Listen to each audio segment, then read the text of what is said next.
Haribu madhabahu ambayo inayoharibu vitu vyako. Vinaharibikaje? Vinaharibika pale ambapo shetani anapokuja kukuibia au kuharibu kabisa.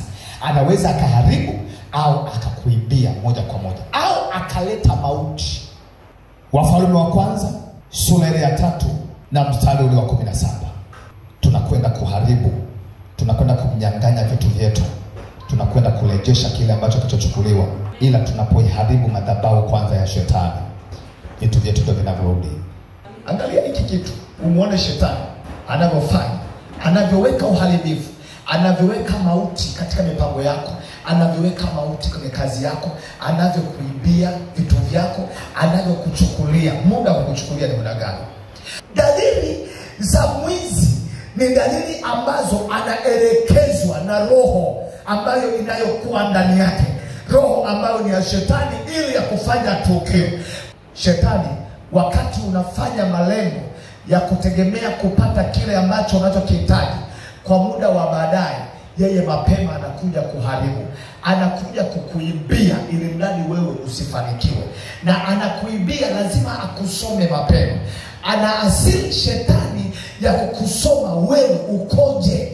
Yani hapo ulipo anakuwahi mapema, unapenda nini, ukiamka unakuaje. Na hata kama utakuwa unaamka asubuhi, ni mwepesi wa kuomba. Maana unapoomba asubuhi, yeye hujua kabisa unaombea ulinzi wa mwili wako, unaombea ulinzi wa kazi yako, unaombea ulinzi wa nyumba yako, unaombea ulinzi wa kazi yako, unaombea ulinzi wa watoto wako hata wanapotoka kwenda mashuleni. Anatambua. Na ndio maana wakati mwingine anakushika katika usingizi, ukiwa umelala, anakuvamia kiroho ili kukuzuia namna ya kuomba.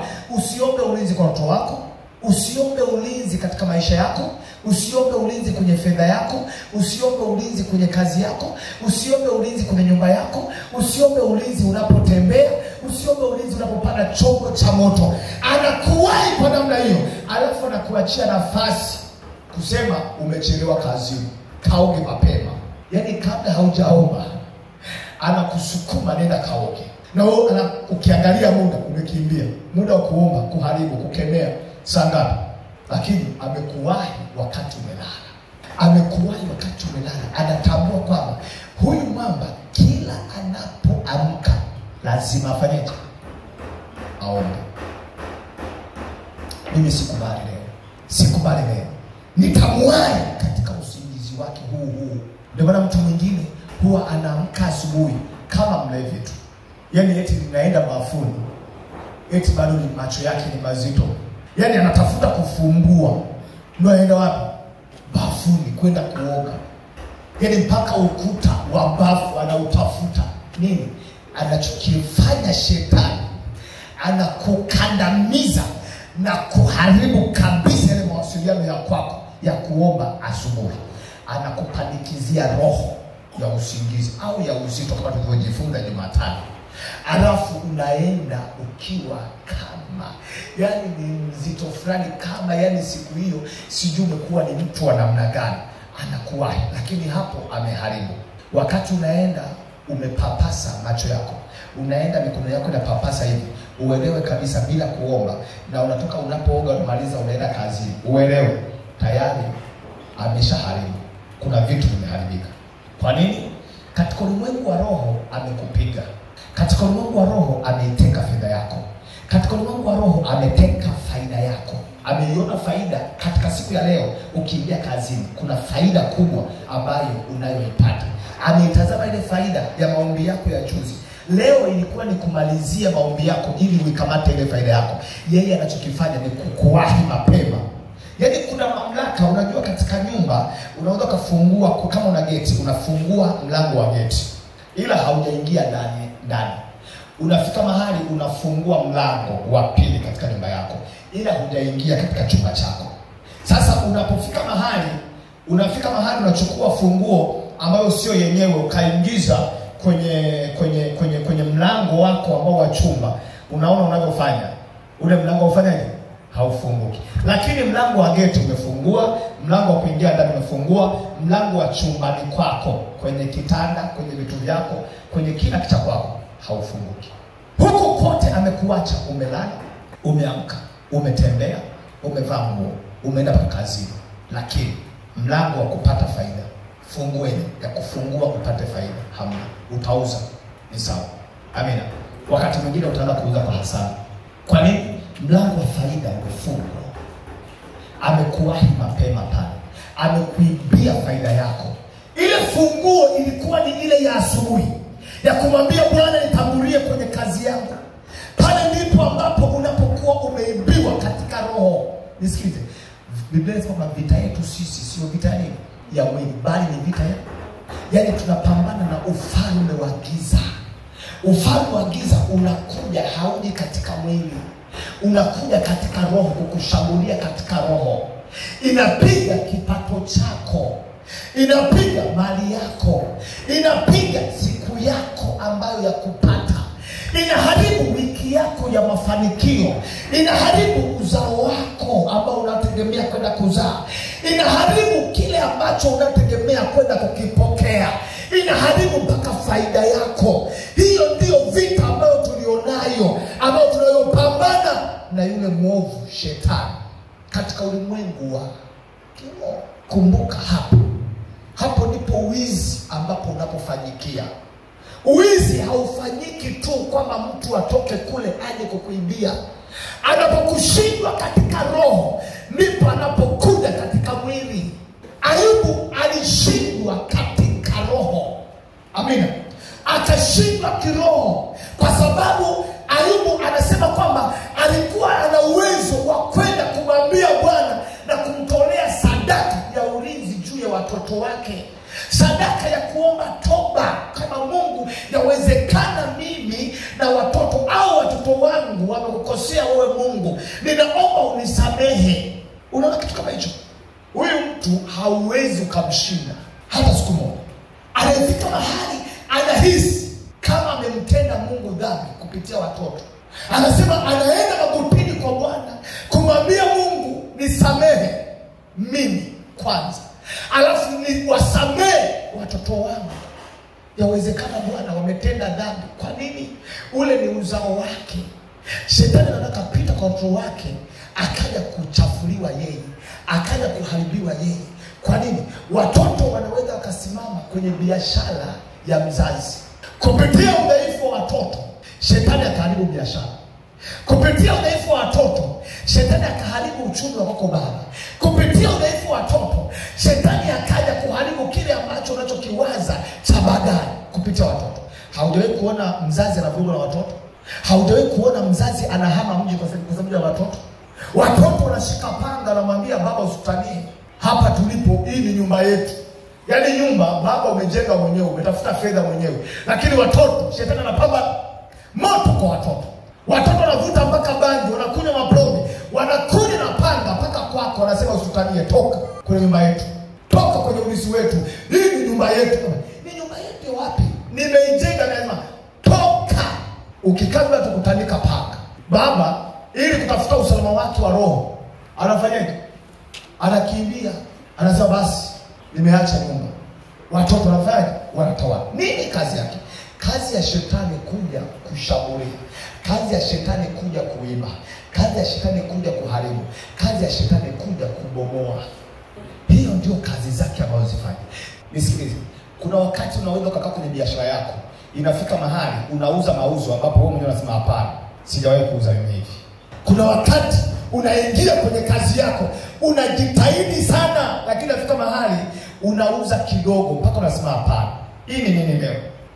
Sio mimi. Yaani wewe mwenyewe kama wako unasema kwamba hapa kuna kitu sio kawaida. Kama kesho ni ibada, utaenda kuomba kukataa mauzo yale uliyoyauza. Bwana hapana, sitaki mauzo yale. Haya mauzo Bwana hapana. Haya mauzo sio ya kwangu. Mimi nimeokoka Bwana, na kutegemea wewe. Nakataa mauzo haya. Nakataa mauzo madogo. Unaona unavyosema? Unaona unaomba? Kwa nini? Umeshituka. Haya mauzo sio ya kwangu. Sijawahi kuuza mimi hivi hata siku moja. Kwa nini? Watu wanapokuona wanasema fulani njoo. Leo umeingia hata kuitwa wewe. Yaani watu ni kama vile wanaona umebeba kinyesi kinyesi fulani kwenye kapu lako. Yaani unaona kwenye Biblia pale kwenye Malaki anasema nitapaka nyuso zenu mavi ya sadaka zenu. Hata ndivyo vile ambavyo unatembea kama vile umepakwa kinyesi kwenye uso wako. Anasema yaani unapita wanakataa. Sema hapana, ni kinyesi hicho, sio yetu, msubirie mtu mwingine.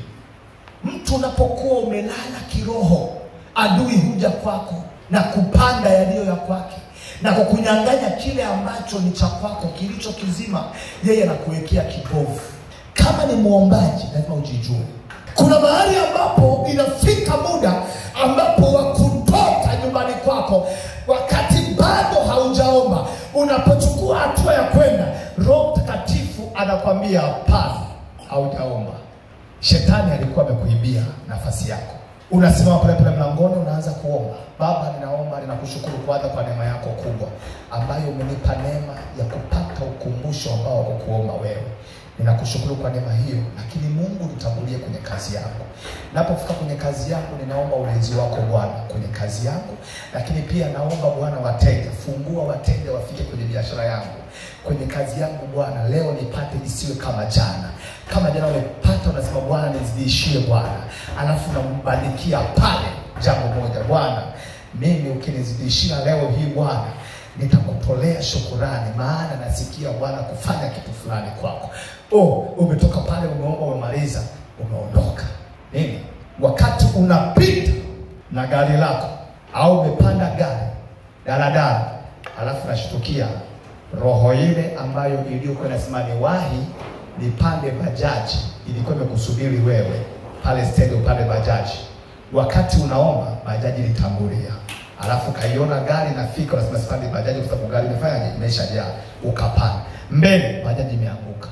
Wakati unakimbilia ile gari kupanda, wakati unakimbilia, Mungu anakuambia utapanda gari la nyuma, hilo liache. Unafika mbele, unaliona ile gari ambalo ulikuwa umelikimbilia inafika mahali imeanguka. Wewe unapita salama, unaondoka. Nini? Shetani alikuwa ameandaa mauti kwako. Kwa nini? Alikuibia nafasi yako ya kuomba, alafu akaweka mauti kwenye moyo wako. Alipoweka mauti kwenye moyo wako, ili unapotoka mahali pale ugongwe na bodaboda, unapotoka mahali pale upate ajali, unapotoka mahali pale uibiwe simu yako, unapotoka mahali pale uibiwe kitu chako. Nisikilize, mashambulizi ya shetani yanaanzia kwenye roho, yanatoka mpaka nje. Nafasi yako nyingine inafika mahali unaibiwa vitu vyako. Vitu ambavyo unavyoibiwa sio tu maombi. Unaweza ukaibiwa vitu vyako hata kwenye kazi yako. Kazi yako unaweza ukaibiwa wateja wako. Anaiba wateja ni kwa sababu alienda kwa mganga kwa ajili ya kufungua duka lake karibu na duka lako. Yeye ameona wewe ni nafasi mojawapo ya kumharibia yeye, unamharibia asipate nini? Wateja. Anachokifanya, anaenda kwa mganga ili kukuroga wewe. Sio kwamba anaenda kwa mganga kwamba kusafisha nyota yake. Anaenda kukuroga wewe. Anakurogaje? Na wakati wewe umesharoga. Katika ulimwengu wa roho, unapoomba maombi ya biashara, umeroga mahali pale. Katika ulimwengu wa roho, unapoomba kama umeokoka, Mungu anasikia. Anachokifanya Mungu ni kusafisha eneo lako lile. Barabarani watu wanapita, yaani mtu anapita hivi, yaani macho yake kwenye biashara yako hivi. Unagonga na bodaboda. Angalia mwanangu ile duka. Ile duka liko vizuri. Ina vitu vingi vizuri, vinavutia. Yaani una vitu vitano tu unajua. Hauna vitu vingi sana kama vitu vya jirani yako pale. Kwa nini?